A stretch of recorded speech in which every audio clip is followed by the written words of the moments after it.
15 మండలాల్లో 22,77,00,000 రూపాయలు మరి గౌరవ ప్రధానమంత్రి గారు ఈరోజు వారణాసిలో మరి మనకి రైతు సోదరులందరి ఖాతాల్లో మరి డైరెక్ట్ బెనిఫిట్ సిస్టమ్ ద్వారా మరి రిలీజ్ చేయడం జరుగుతుంది.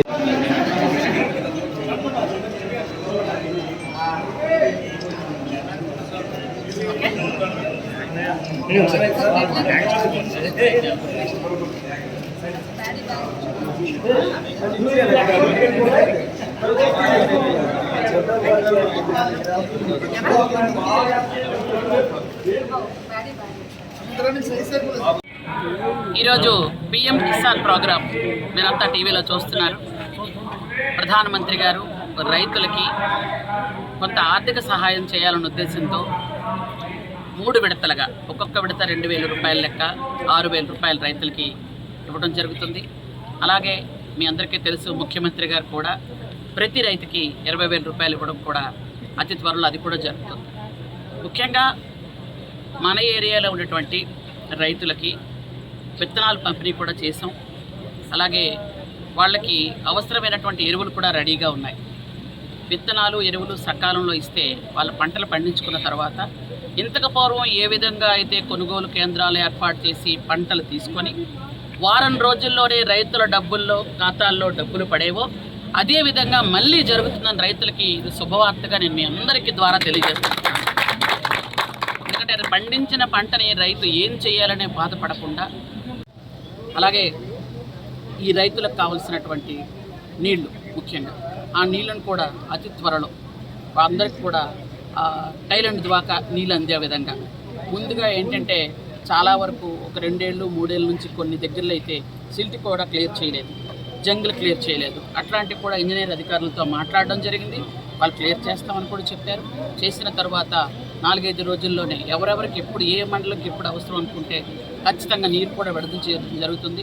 వాళ్ళకి రైతే రాజు, రైతు క్షేమంగా ఆనందంగా ఉంటే ఆంధ్రప్రదేశే కాదు భారతదేశమే సంతోషంగా ఉంటుంది. కాబట్టి రైతులకి ఎక్కువ ప్రాధాన్యత ఇవ్వాలనే ఉద్దేశంతో ఈరోజు అన్ని కార్యక్రమాలు రైతులు పెట్టి రైతుల తాలూకా ఆనందాన్ని, ఎందుకంటే గత సంవత్సరాల్లో మేము ఎన్నోసార్లు చూసాం రోడ్ల మీద రైతుల ధర్నాలు చేయడం, రోడ్డు మీద రైతులతో పాటు ధర్నా చేస్తే నాతో సహా అందరి మీద కేసులు పెట్టిన సంగతి కూడా నేను ఇప్పటికీ మర్చిపోలేదు. ఇదే విత్తనాలు అడగడానికి మనం ఇక్కడికి వచ్చేటప్పుడు రైతులందరి మీద కేసులు పెట్టడం కూడా మనమే మర్చిపోలేదు. కారణం ఏంటంటే అప్పుడు రైతులంటే వాళ్ళకి అస్సలు పడని ఒక వస్తువు అని అనుకుండేదాన్ని నేనైతే. అలాంటి పరిస్థితి నుంచి రైతే రాజు అనే పరిస్థితికి ఈరోజు చంద్రబాబు నాయుడు గారు ఖచ్చితంగా రైతే రాజు, రైతు ఆనందమే మన ప్రభుత్వం తాలూకా ముఖ్యమైన ధ్యేయం. కాబట్టి ఖచ్చితంగా రైతులకు కావాల్సినటువంటి అన్ని విధాలుగా ఇంతకు పూర్వం ఎలాగైతే స్ప్రింక్లర్స్, ఇంతకు పూర్వం ఎలాగైతే సబ్సిడీ ద్వారా రైతులకు కావాల్సినటువంటి పనిముట్లు అన్నీ కూడా మళ్ళీ అతి త్వరలో తొందరలో రైతు సోదరులందరికీ అందిస్తామని మీ ద్వారా తెలియజేస్తాం. ఎలాగైతే సబ్సిడీ ద్వారా రైతులకు కావాల్సినటువంటి పనిముట్లు అన్నీ కూడా మళ్ళీ అతి త్వరలో తొందరలో రైతు సోదరులందరికీ అందిస్తామని మీ ద్వారా తెలియజేస్తాం. మార్కెట్లో చాలా జోరుగా ఉన్నాయి మేడం, దాని మీద విజిటింగ్ కానీ ఏంటి అవసరం లేదు. దాని మీద పత్తి కానీ నకిలీ విత్తనాలు అని మీరు అంటున్నారు. నకిలీ విత్తనాలని అధికారులు వెళ్ళి పరిశీలన చూడండి. అట్లాంటివి ఏమైనా తెలిస్తే కఠినాతి కఠినంగా చర్యలు ఉంటాయి. ఎందుకంటే రైతుల కొంపల నుంచి వాళ్ళ ఆత్మహత్యలు చేసుకోవడానికి కూడా ప్రేరేపితమైనటువంటివి నకిలీ విత్తనాలు.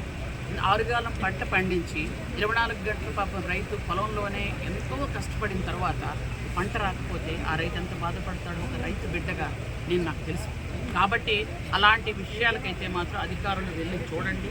అలాంటివి ఏవైనా జరిగితే మాత్రం కఠినాతి కఠినంగా చర్యలు ఉంటాయి. దాని మీద ఎటువంటి కూడా ఉపేక్షించేదైతే లేదు.